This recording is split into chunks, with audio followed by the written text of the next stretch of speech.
Hello, everybody. Today's presentation will be focused on the Walt Disney Company, which was founded in 1923 by Walt and Roy Disney. Disney is a global leader in entertainment and media, renowned for its iconic brands such as Disney, Pixar, Marvel, and many others. It shaped global popular culture. Despite its success, the company faces ongoing challenges in areas such as leadership succession. This presentation aims to illustrate in deeper detail the leadership stability issue and the legal challenges that have been raised so far, and which my colleagues will provide further details. So if we can go on the next slide, as we can see from the table shown, under Iger management, Disney has grown significantly, acquiring Pixar, Marvel, and getting involved in important projects such as Disney Plus. By the time Iger left his office, we can see that the value per share at 0.8 peaked, reaching $180 per share. In 2020, Bob Iger stepped down, only returning in 2022 after his successor, Bob Chapek, struggled with company performance. Basically, he had problem due to pandemics and the financial situation with poor handling of the company in itself in broad terms. Key factor, though, for the scope of this presentation is that while these events were ongoing, Nelson Peltz, which is a shareholder, launched his proxy fight against Disney in October 2023 through his hedge fund, Trian Fund Management. Peltz basically criticized Disney's leadership succession planning, and his proxy fight was aimed at securing a seat at Disney's boards of director, believing that his influence would have helped address Disney's challenges.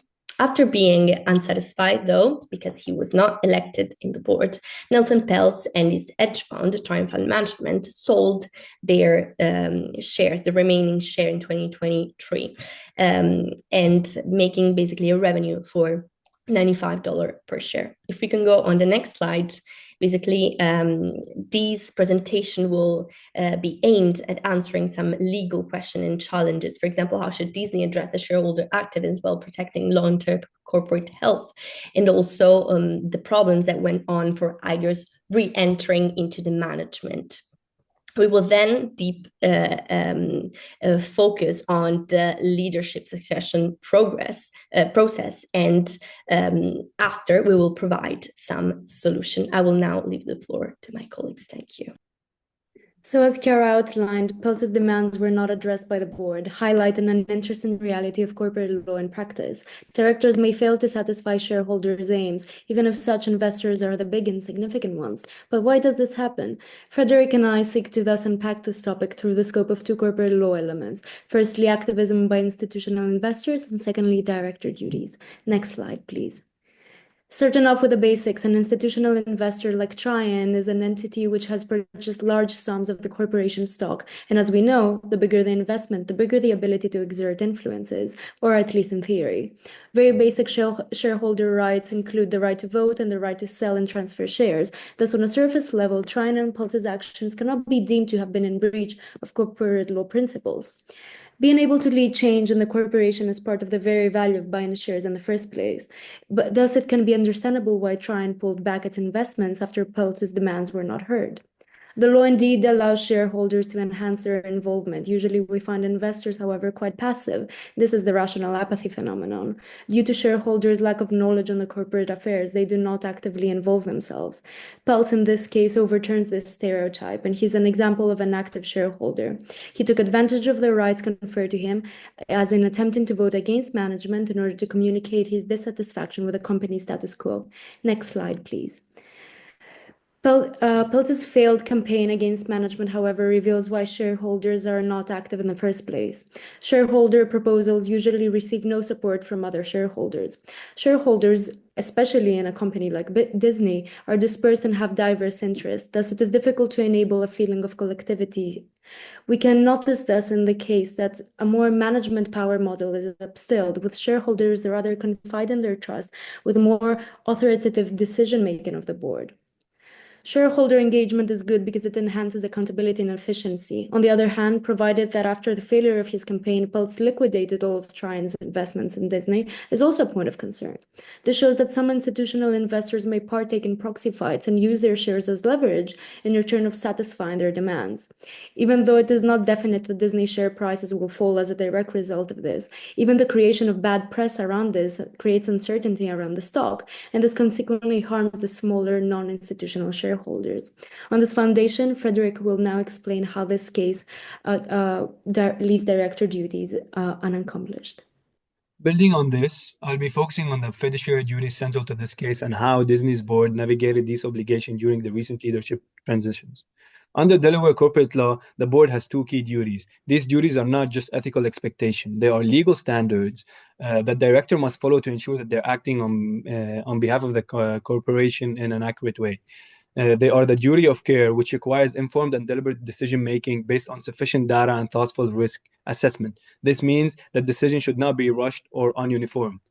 A duty of loyalty, their second duty, mandates prioritizing the corporate long-term benefit over any personal or external pressure. Hence, they should act in the best interest of all shareholders.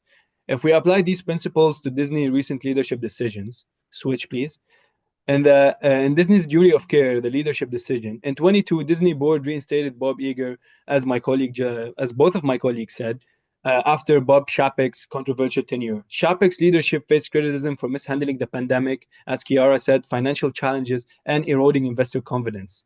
While reappointing Iger provided short-term stability, it raised many questions. Did the board act thoughtfully, or was it a rushed decision? Did they evaluate an alternative candidate, or simply just default to familiarity? The absence of a clear succession plan reflects a potential failure to fulfill the duty of care, as it failed to conduct a comprehensive evaluation of alternative CEO, which may leave Disney vulnerable to future instability. Is it going to be the same when Iger steps down again? That's another question. This could potentially highlight another breach of duty of the care. The recent appointment of Mark Gorman as the board chair offers the opportunity to rectify this through a transparent search process for Iger's successor. Next, please. The second duty is Disney's duty of loyalty, while there is activist pressures. As Vivica was mentioning, activist investor Nelson Peltz proxy fight in 2023 criticized Disney's governance and succession planning. His demands for a board seat highlighted a tension between a shareholder influence and the board independence. While activist shareholders like Peltz are allowed to hold the board accountable, the duty of loyalty requires a balance with such demands and the long-term interests of all shareholders. The board decision during this time prioritized immediate shareholder satisfaction, which undermined Disney's strategic goals. Furthermore, as all my colleagues mentioned earlier, Peltz's liquidation of Disney's share after his proxy fight raised doubts about his motives. Was he genuinely acting for the company's benefit or seeking short-term benefits? What does this mean for Disney? Next slide, please. Disney's recent decision exposed governance vulnerabilities, even though the board may not have acted negligently or in bad faith. Moving forward, the board must commit to proactive succession planning and ensure decision-making are deliberate and aligned with the long-term stability. By doing so, maybe they can rebuild the trust and set Disney on a path towards long-term stability. Thanks. As my colleagues mentioned earlier, Disney has faced challenges with leadership succession for many years, but it's not a new problem. It has been an issue for decades.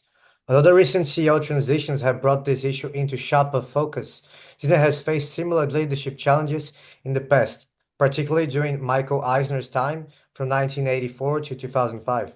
The company has long struggled with succession and leadership changes, revealing how hard it can be to maintain long-term stability at the top. Disney corporate succession problems became initially apparent when Frank Wells, the company's former president and COO, passed away unexpectedly in 1994. Back then, Disney tried several times to fill the leadership gap, but these efforts often backfired, upsetting shareholders and eventually leading to major lawsuits in the US.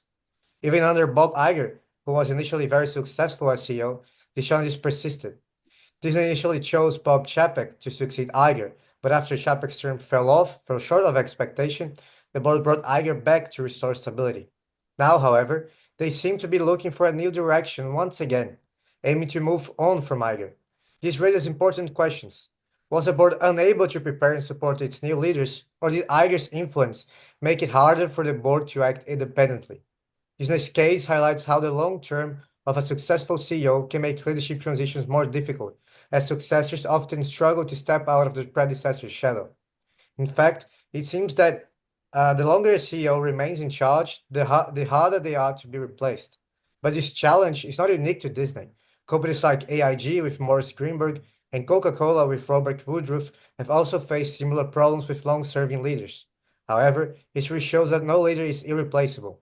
With careful planning, strong training, and board support, leadership transitions can be handled effectively. These ongoing issues at Disney also reflect broader concerns about corporate governance. Succession planning is critical for holding management accountable and maintaining shareholder trust. Potential solutions include separating the roles of chair and CEO, which Disney has already adopted in 2005, appointing independent directors, and improving board oversight. But for these solutions to work, they require consistent effort and genuine commitment. With this in mind, my colleague will now present our proposal for improving corporate governance at Disney. In the following section, we will focus in two key solutions. First, institutionalized succession planning, and second, enhanced board oversight.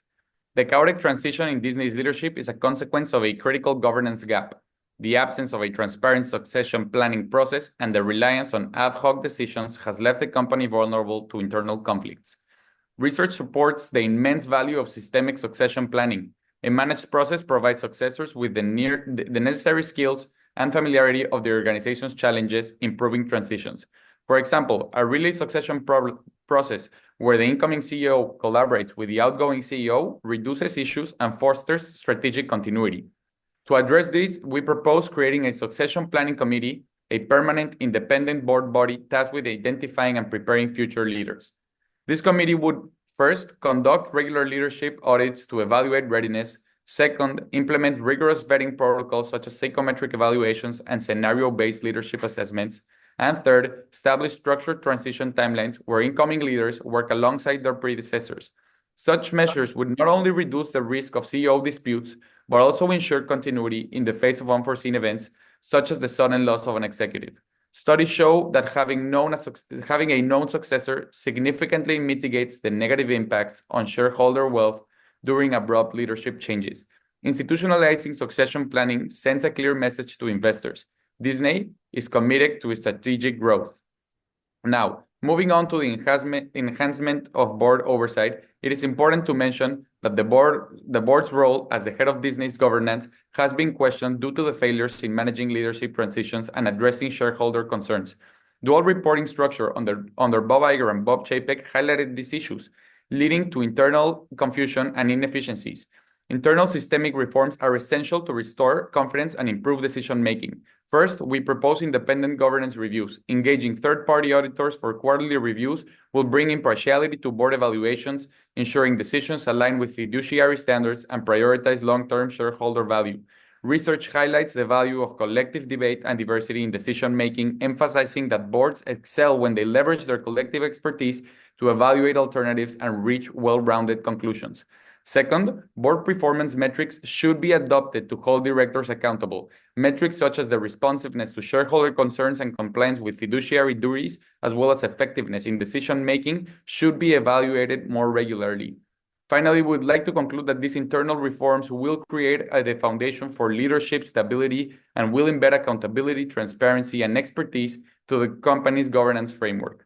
Finally, we would like to present our bibliography that we use for this project and would like to extend our gratitude and hope that this project reflects our new viewpoint and focus on corporate law. Thank you very much. Thank